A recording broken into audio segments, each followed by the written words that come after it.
टुनटुनी चिड़िया टीवी। मम्मा, इस बारिश ने तो हमारा सारा घर तोड़ दिया। मम्मा, अब हम कहाँ रहेंगे? सुनहरी बेटा, चलो मैं तुम्हें तुम्हारी मौसी के घर छोड़ आती हूँ। जब घर बन जाएगा तब मैं तुम्हें वापस ले आऊंगी। तब तक तुम वहाँ रह लेना। अभी तुम बहुत छोटी हो और बारिश भी बहुत तेज हो रही है। ऐसी बारिश में अगर तुम भीगोगी तो तुम्हारी तबीयत खराब हो जाएगी। इसलिए तुम कुछ दिन अपनी मौसी के घर रह लेना।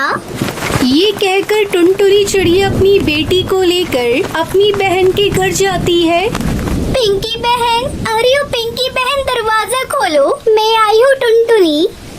वो कई बार ऐसे आवाज लगाती है लेकिन कोई भी दरवाजा नहीं खोलता। तभी टुनटुनी की नजर दरवाजे पे लगे ताले पर पड़ती है। तभी वहाँ हरिया तोता आता है। चिड़िया बहन, पिंकी चिड़िया तो यहाँ पर नहीं है। वो तो कई दिनों से कहीं बाहर चली गई है और पता नहीं वह कब वापस आएगी। ये कहकर वो हरिया तोता वहाँ से चला जाता है। टुनटुनी चिड़िया तो ये सुनकर बहुत परेशान हो जाती है। पिंकी बहन न जाने कहाँ चली गई है और पता नहीं वो कब आएंगी। अब मैं अपनी बेटी को लेकर कहाँ जाऊँ? एक तो ये बारिश है कि रुकने का नाम नहीं ले रही। मम्मा मम्मा, मुझे बहुत ठंड लग रही है। मम्मा, आप कहीं चलो ना। मेरी बच्ची, तू चिंता मत कर, चल हम यहीं किसी से मदद मांगते हैं। ये कहकर टुनटुनी चिड़िया कालू कौवे के घर के बाहर आती है। कौवे भाई, मैं दूसरे जंगल से आई हूँ और मैं अपनी बहन पिंकी चिड़िया के घर आई थी, लेकिन वो घर पर नहीं है और इस तेज बारिश की वजह से भीगकर मेरी बेटी को ठंड लग रही है। इसलिए आप मुझे बारिश के रुकने तक अपने घर में आश्रय दे दो। ये सुनकर कालू कौवा अपने घर के अंदर अपनी पत्नी सुंदरी कौवी के पास जाता है। पति जी, कौन आया है इतनी तेज बारिश में हमारे घर?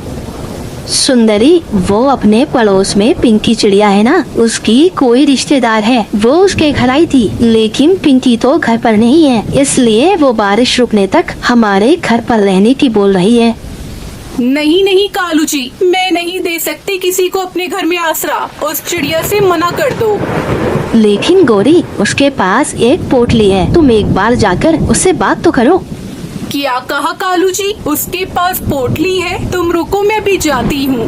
देखो चिड़िया, मैं अपने घर में किसी को फ्री में रहने नहीं देती। तुम अगर मेरे घर में रहोगी तो तुम्हें मुझे कुछ तो देना ही होगा। देखो कौवी, मेरी इस पोटली में अनाज है। आज इसमें से थोड़ा अनाज तुम ले लो, लेकिन मुझे अपने घर में आश्रय दे दो। ठीक है, तो फिर तुम दोनों घर के अंदर आ जाओ। फिर सुंदरी कौवी चिड़िया को एक घोंसला दे देती है और उससे कहती है, चिड़िया, तुम दोनों इस घोंसले में रहना और इस पोटली में से आधा अनाज मुझे किराए का दे दो। फिर टुनटुनी सुंदरी को उसमें से आधा अनाज दे देती है। सुंदरी कौवी वो अनाज लेकर अपने घोंसले में आ जाती है। वैसे कालू जी, कुछ भी कहो, आज तो मजा ही आ गया जो ये चिड़िया हमारे घर आ गई। हमें तो बैठे बैठे फ्री में अनाज भी मिल गया। फिर ऐसे बातें करके वो दोनों सो जाते हैं। दूसरी तरफ टुनटुनी चिड़िया को तो नींद ही नहीं आ रही थी। वो तो अपनी बेटी के पास बैठी हुई थी। सुंदरी कौवी तो बहुत चालाक है। बस जल्दी से ये बारिश रुक जाए, फिर सुबह होते ही मैं अपने घर चली जाऊंगी। फिर ऐसे सोचते हुए टुनटुनी चिड़िया सो जाती है और सुबह उठकर वो दरवाजे पर आकर बैठती है। हे भगवान, ये बारिश तो रुकने का नाम ही नहीं ले रही है। अब मैं अपने घर कैसे जाऊंगी? तभी सुंदरी कौवी वहाँ आ जाती है। देखो चिड़िया, बारिश तो आज भी हो रही है। अगर आज भी तुम्हें मेरे घर के अंदर रहना है तो वो बाकी का अनाज भी मुझे दे दो। लेकिन सुंदरी बहन, मैं आपको आधा अनाज तो पहले ही दे चुकी हूँ। अगर मैं ये अनाज भी आपको दे दूंगी तो हम दोनों माँ बेटी क्या खाएंगे? देखो चिड़िया, मुझे नहीं पता। अगर आज भी तुम्हें मेरे घर के अंदर रहना है तो बाकी का अनाज भी मुझे देना पड़ेगा, वरना भी मेरे घर से चली जाओ। सुंदरी बहन, इतनी तेज बारिश में अपनी बेटी को लेकर मैं कहाँ जाऊंगी? अब तो आपने हमारा सारा अनाज भी ले लिया, अब हम क्या खाएंगे? अरे तू तो मेरे पीछे पड़ गई है। या तो तू मुझे अनाज दे दे या मेरे घर से निकल जा। फिर टुनटुनी चिड़िया वो बाकी का बचा कुचा अनाज भी सुंदरी कौवी को दे देती है और भगवान से बारिश रुकने की प्रार्थना करने लगती है। हे भगवान, कैसे भी करके इस बारिश को बंद कर दो, हमें अपने घर जाना है। फिर ऐसे ही सुबह हो जाती है। वो फिर से दरवाजे पर आकर बैठती है, लेकिन बारिश तो रुकने का नाम ही नहीं ले रही थी। तभी सुंदरी कौवी वहाँ आती है। सुनो टुनटुनी चिड़िया, अब तो तुम्हारे पास मुझे देने के लिए कुछ भी नहीं है, तो तुम अपनी बेटी को लो, यहाँ से निकल जाओ। सुंदरी बहन, आपने हमारा सारा अनाज तो ले लिया, तो अब कृपया करके बारिश रुकने तक हमें अपने घर में रह लेने दो।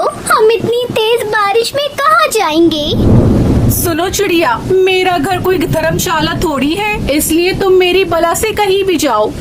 ये कहकर सुंदरी कौवी उन दोनों को घर से बाहर निकाल देती है। टुनटुनी चिड़िया अपनी बेटी के साथ बाहर बैठी बारिश में भीग रही थी। मेरी बच्ची, तुम परेशान मत हो, मैं कुछ न कुछ रास्ता जरूर निकाल लूंगी। फिर टुनटुनी अपनी बेटी को लेकर आगे बढ़ती है। तभी उसकी नजर एक घर पर पड़ती है और वो वहाँ आती है। वो वहाँ आकर आवाज देने वाली थी कि तभी उसकी नजर खिड़की पर पड़ती है। ये क्या? ये तो किसी चील का घर है। अगर मैं इसके घर में गई तो ये हमें खा जाएगा। चलो हम यहाँ से कहीं दूसरी तरफ चलते हैं। ये कहकर टुनटुनी चिड़िया अपनी बेटी सुनहरी को लेकर वहाँ से उड़ जाती है और एक खाली जगह पर जाकर बैठ जाती है। मेरी बेटी को तो बहुत तेज बुखार आ गया है। अब मैं अपनी बेटी को लेकर कहाँ जाऊँ? यहाँ तो कोई हमारी मदद भी नहीं कर रहा है। तभी वहाँ से बंटी कबूतर गुजरता है। वो चिड़िया को देखकर उसके पास आकर कहता है, चिड़िया, तुम ऐसी तेज बारिश में अपनी छोटी बेटी को लेकर यहाँ क्यों बैठी हो? अगर ऐसे बारिश में भीगोगी तो तुम दोनों को ठंड लग जाएगी। कबूतर भाई, मेरी बेटी को बहुत तेज बुखार है और यहाँ पर कोई भी पक्षी हमारी मदद नहीं कर रहा। कृपया करके आप हमारी मदद कर दो। फिर टुनटुनी उस कबूतर को अपनी सारी बात बताती है। तब वो कबूतर उन दोनों को अपने घर ले जाता है। बंटी भैया, आपका बहुत बहुत धन्यवाद जो आपने मेरी इतनी मदद की, वरना इस जंगल में तो और किसी ने मेरी मदद नहीं की। चिड़िया, इसमें धन्यवाद की कोई बात नहीं है। यह तो हमारा फर्ज होता है कि जो कोई भी मुसीबत में हो हम उसकी मदद करें। सुनो बंटी भैया, ये आपका घर किस चीज का बना है? ये ऐसे कांच का कैसे दिख रहा है? चिड़िया, यह कांच का नहीं, यह तो चूड़ियों का घर है। यह घर बहुत ही मजबूत है। चाहे कितनी भी तेज आंधी या तूफान, बारिश, कुछ भी आ जाए, यह कभी नहीं टूटेगा। तुम चाहो तब तक इस घर में रह सकती हो। हाँ मम्मा, बंटी अंकल ठीक कह रहे हैं। हम इसी चूड़ियों के घर में रहते हैं। ठीक है बेटा, जब तुम्हारा इतना मन कर रहा है इस चूड़ियों के घर में रहने का, तो हम इसी में रहते हैं।